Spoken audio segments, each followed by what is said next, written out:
The evil entity of OCS.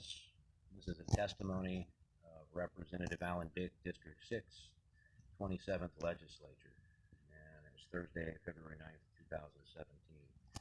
I am 71 and have lived in Bush, Alaska for over 50 years.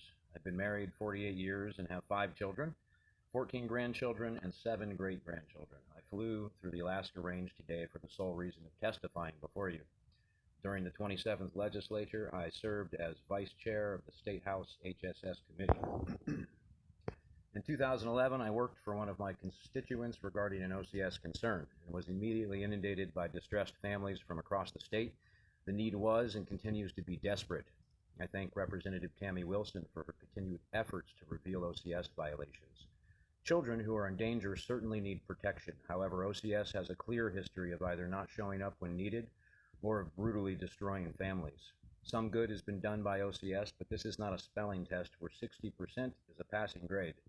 OCS has been unaccountable and untouchable with practices unconscionable. Please allow me to cite a few examples from my many related experiences. Responsible leaders such as health professionals east of Glen Allen told me OCS workers and the local magistrate worked together to cherry pick their cases, ignoring some erroneous situations while targeting certain families. A community leader in Pilot Station told me she had been calling OCS for over 6 months regarding a child in danger and could not get help. A responsible, mature couple in Wasilla told me they tried taking in foster children. They said they enjoyed the children, but dealing with OCS was so insane they would never consider having foster children again. A grandfather from the northwest coast of Alaska tried to get custody of his 3 grandchildren that had been taken from his daughter. In desperation, he sold his house and exhausted the $30,000 equity in a failed attempt to secure his grandchildren from OCS. When I had a meeting with Director Christy Lawton in Fairbanks regarding his situation, I was told he was non-compliant. My response was, since when is total compliance with you a prerequisite for good parenting skills? OCS workers, the gals, or guardium ad litem, and court officials are paid state professionals who are quite accustomed to working together.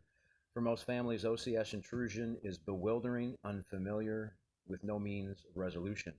The state ombudsman's office, who is supposed to defend citizenry against government intrusion, was defunded to the point of worthlessness over a decade ago. Once children are taken by OCS, even Liam Neeson would have a hard time getting them back. When concerned family members or even legislatures try to find out what's going on, they are kept at bay by 1 inch of plexiglass. An Anchorage mother tried to get her 2 children back for many, many years. OCS had given her children to a woman that literally starved them and kept them chained up. That documented case was made public in Anchorage media, but 2 years later, that adoptive, abusive OCS mother still had legal custody of the children, and the dedicated biological mother could not contact them.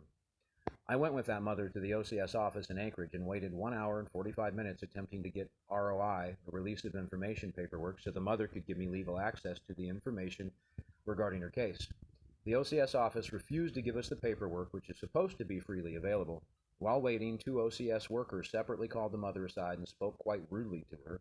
I later told OCS Director Christy Lawton about the rebuff, and she admitted that she should have been given the ROI paperwork, but I was not able to get any farther on that case.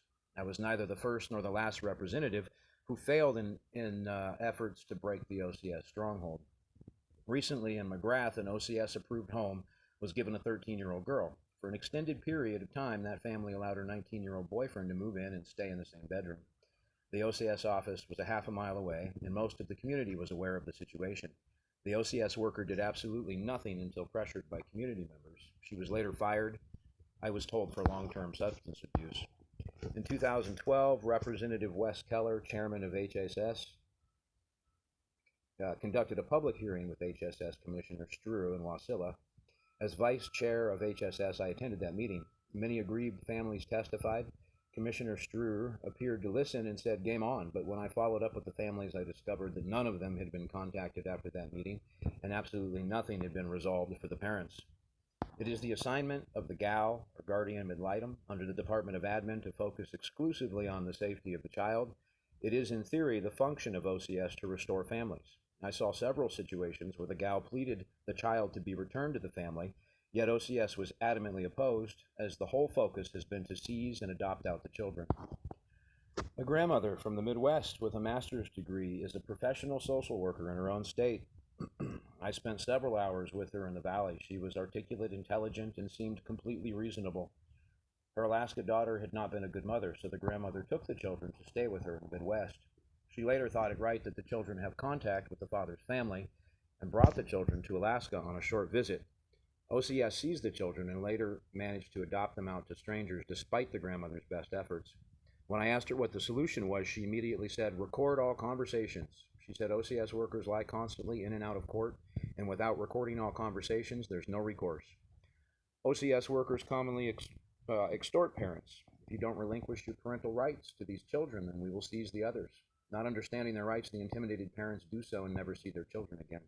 One mother told me that OCS assured her that her children were better off with their paternal grandparents and that she would have free access to her children if she relinquished her parental rights. She complied, and the children were removed out of state within 2 weeks. Multiple tactics are used to get uninformed parents to relinquish parental rights. The same mother was previously told that she had to attend training in Anchorage in order to keep her children, but she had no job, no housing, no transportation in Anchorage. Her children were taken away as there was no way for her to take that training in her village. I arranged for that mother to have an interview with Governor Parnell's legislative liaison, Heather Hebden, in Anchorage, LIO, but the 45-minute meeting produced no results for that mother. Instead of working with ICWA, OCS has been adversarial and has gone out of its way to keep village people uninformed about the purpose and legal authority granted by ICWA. At the same time, the criminal justice system in western Alaska is so broken that many village people are saddled with boundary crimes as they have had to plea bargain out of exaggerated allegations and impossible bail requirements. Those families will never be able to get custody of a related family member again, even if they maintain a good, loving home.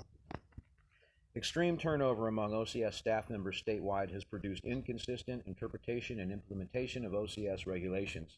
I understand that families can say absolutely anything they want, true, false, or exaggerated, while OCS must outwardly appear professional. There are multiple facets of all situations. It's not until you get to the third or fourth layer that the whole truth starts to emerge. Families do not attract OCS attention without having some form of functional issues. However, as I told Commissioner Struer in person, you can't fix dysfunction with worse dysfunction. OCS is more dysfunctional than the families they purportedly restore. Over a long period of time, state government has been extremely non-responsive to the cries of the people. How unresponsive? As a state representative, I told Governor Parnell in the presence of Heather Hebden that one of my constituents had told me he murdered 7 people. That man told me who he murdered and how he murdered them. Governor Parnell's response was identical to that of over a dozen people in the state government, including the Commissioner of Public Safety. Absolute, extended, dead silence. Pleas regarding OCS transgressions have fallen on the same deaf ears. The anecdotes I have cited sound exaggerated, incredible, even impossible, yet it is that incredulity that has allowed the transgressions to continue in plain sight. Certainly this couldn't be true. I know there are concerned and responsible workers within the OCS operation, but I also believe that a large number, and perhaps majority, would end up behind bars if the 1-inch of plexiglass and impenetrable wall of confidentiality were removed. Solutions. 1. To stop human trafficking in Alaska, start by dismantling OCS. A rigorous yet clear, informative, positive, restorative process must be created for families to follow who have been identified as lacking good parenting skills. Create a restoration handbook for families needing help, including clear information regarding parental rights. Number 2, gals must be held accountable as well. Biased and inept gals also exist. Number 3, malfeasance and outright perjury by OCS workers and gals should constitute a felony with the same sentence as aggravated kidnapping because the result is identical. Family members are stolen and scores of hearts are scarred for life. Number 4, the authority and resources of ICWA should be maximized in villages.